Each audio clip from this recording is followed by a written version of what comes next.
جب اللہ نے آدم علیہ السلام کو پیدا کیا اور اس میں اپنی روح پھونک دی تو فرشتوں کو حکم دیا کہ آدم کو سجدہ کریں۔ ابلیس ایک بہت نیک اور بزرگ جن تھا۔ اس نے کبھی اللہ کی نافرمانی نہیں کی تھی۔ اسی بنا پر وہ بلند مرتبہ پا کر فرشتوں میں شامل ہو چکا تھا، لیکن فرشتوں کے جنس سے قطعاً نہیں تھا۔ اللہ نے اسے اطاعت اور فرمانبرداری کا صلہ دیا تھا۔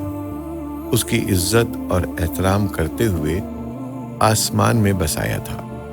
لمحے بھر کے لیے اس نے اللہ کی نافرمانی نہیں کی تھی، اور پھر اللہ نے آدم کو سجدہ کرنے کا حکم دیا، اور اس حکم کے مخاطب فرشتے اور ابلیس تھے۔ صرف فرشتوں کے لیے یہ حکم نہیں تھا، بلکہ ابلیس بھی اس حکم میں شامل تھا، کیونکہ اللہ تعالیٰ فرماتا ہے، اور یقیناً ہم نے تمہیں پیدا کیا، پھر ہم ہی نے تمہاری صورت بنائی، پھر ہم نے فرشتوں سے کہا کہ آدم کو سجدہ کرو، تو سوائے ابلیس کے سبھی نے سجدہ کیا، وہ کرنے والوں میں شامل نہ ہوا۔ اللہ تعالیٰ نے فرمایا، تجھے کس چیز نے سجدے سے روک دیا جبکہ میرا حکم تیرے لیے بھی تھا؟ تو اس سے ثابت ہوا کہ اس حکم میں فرشتوں کے ساتھ ابلیس بھی شامل تھا، کیونکہ قرآن میں اذ امرتک الفاظ ہیں۔ اس کا مطلب ہے کہ میں نے تجھے حکم دیا تھا، اور پھر ابلیس نے جواب میں یہ نہیں کہا کہ تو نے مجھے حکم ہی نہیں دیا تھا، بلکہ اس نے سجدہ نہ کرنے کی یہ وجہ بتائی۔ اس نے کہا، میں سجدہ کیوں کروں؟ میں اس سے بہتر ہوں، اس لیے کہ تو نے مجھے آگ سے پیدا کیا اور اسے مٹی سے۔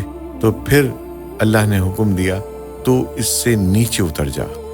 غرض جب ابلیس نے نافرمانی کی، سرکشی اور تکبر کا مظاہرہ کیا، تو اس وقت اللہ تعالیٰ اور اس کے درمیان مکالمہ ہوا۔ اللہ نے اس کی سرکشی دیکھ کر اسے سزا دیتے ہوئے فرمایا، اس جنت سے اتر جا، تجھے کوئی حق حاصل نہیں کہ تو اس جنت میں رہ کر تکبر کرے۔ ابلیس نے جواب دیا کہ مجھے قیامت کے دن تک مہلت دے دیجئے، یعنی اتنی لمبی عمر دے دیجئے کہ میں قیامت تک زندہ رہوں اور موت نہ آئے۔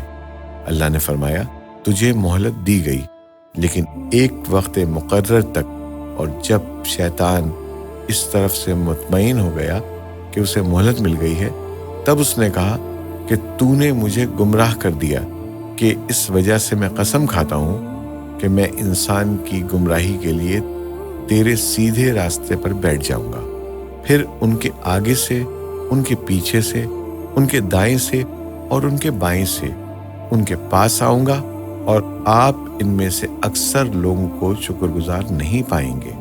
اللہ تعالیٰ نے شیطان کو رد کرتے ہوئے فرمایا، یہاں سے ذلیل و خوار ہو کر نکل جا۔ ان میں سے جو شخص بھی تیرا حکم مانے گا تو میں ایسے تمام گمراہوں سے جہنم کو بھر دوں گا۔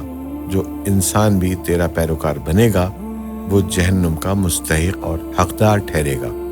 قرآن مجید کے دوسرے مقامات پر بھی اس گفتگو کو نئے پیرائے میں دہرایا گیا ہے۔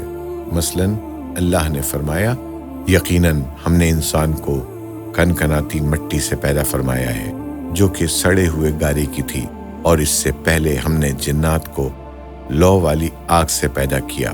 اور جب تیرے پروردگار نے فرشتوں سے فرمایا، میں انسان کو سیاہ بدبودار کھنکھناتی مٹی سے پیدا کرنے والا ہوں، جب میں اسے پورا بنا چکوں اور اس میں اپنی روح پھونک دوں تو تم سب اس کے لیے سجدے میں گر پڑنا۔ چنانچہ تمام فرشتوں نے سجدہ کیا سوائے ابلیس کے۔ اس نے سجدہ کرنے والوں میں شمولیت اختیار کرنے سے صاف انکار کر دیا۔ اللہ تعالیٰ نے فرمایا، اے ابلیس، تجھے کیا ہوا کہ تو سجدہ کرنے والوں میں شامل نہ ہوا؟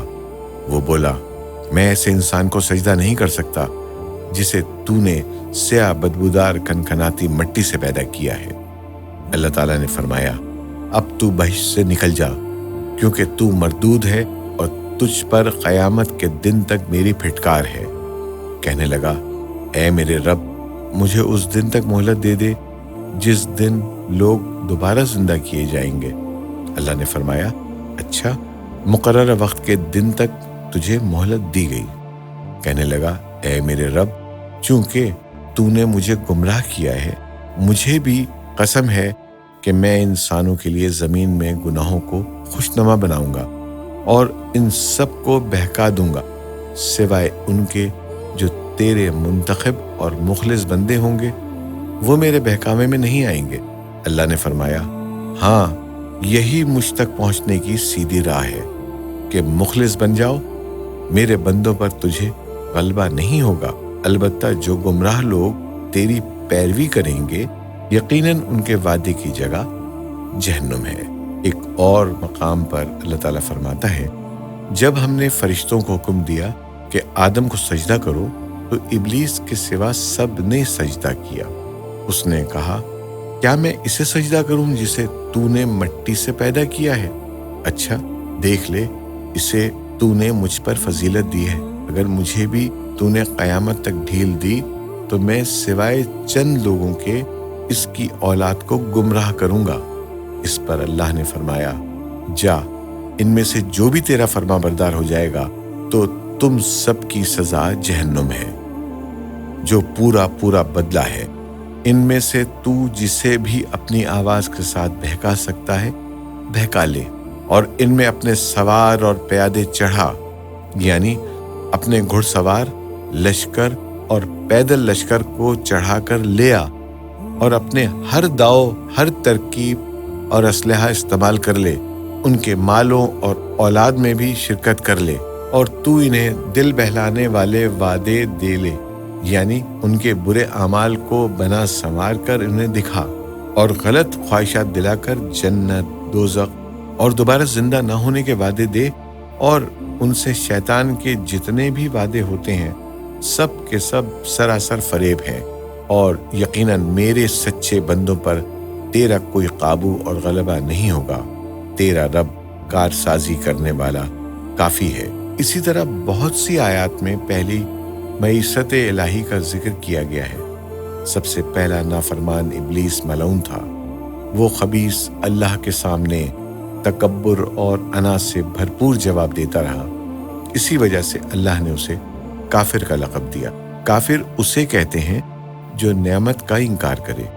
अल्लाह ने उस पर इतना फजलो करम और एहसानो इनाम किया कि बुलंद तरीन मर्तबे तक पहुंचा दिया, लेकिन उसने अल्लाह ताला की उस नेमत की कदर न की, परवाह न की और कुफ्र का रास्ता अख्तियार किया।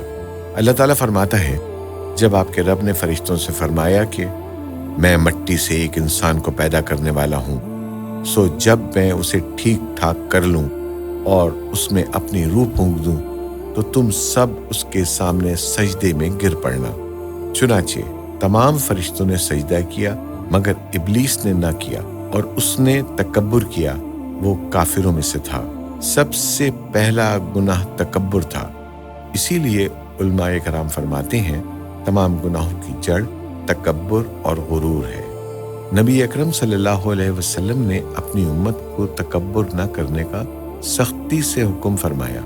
इसकी बुराई, वबाल और हलाकत से आगाह फरमाया। आप सल्लल्लाहु अलैहि वसल्लम ने फरमाया, अल्लाह उस शख्स की तरफ रहमत से देखेगा भी नहीं जिसने तकब्बुर की बिना पर कपड़ा टखनों से नीचे लटकाया। इसके अलावा नबी अकरम सल्लल्लाहु अलैहि वसल्लम ने मुतलकन फरमा दिया, वो शख्स जन्नत में जाने के काबिल नहीं जिसके दिल में जर्रा बराबर भी तकब्बुर है। जो शख्स अपने कपड़े, अपने मकान और अपने कबीले पर फख्र करता है, उससे अल्लाह की रहमत उड़ जाती है। इसीलिए नबी करीम सल्लल्लाहु अलैहि वसल्लम ने जब अपने सहाबा कराम को देखा कि मुहाजिर सहाबी अंसार सहाबा के खिलाफ और अंसारी सहाबा मुहाजिरीन सहाबा के खिलाफ आवाज लगा रहे हैं, तो आपने फरमाया, इस जाहिलियत वाली पुकार को छोड़ दो, ये बहुत बदबूदार है। बिरादरी की बुनियाद पर लड़ना, बाहम फख्र करना बुरे नताइज का जरिया है। गुनाहों की बुनियाद भी तकब्बुर है। इसलिए हर मोमिन को चाहिए कि अपने नौकर, खादिम, मुलाजिम या किसी भी मिस्कीन पर भी फख्र व गुरूर का इजहार न करे, क्योंकि यही अल्लाह की सबसे पहले नाफरमानी वजूद में आई थी। तकब्बुर का ये जिक्र ज़िम्नन आ गया है।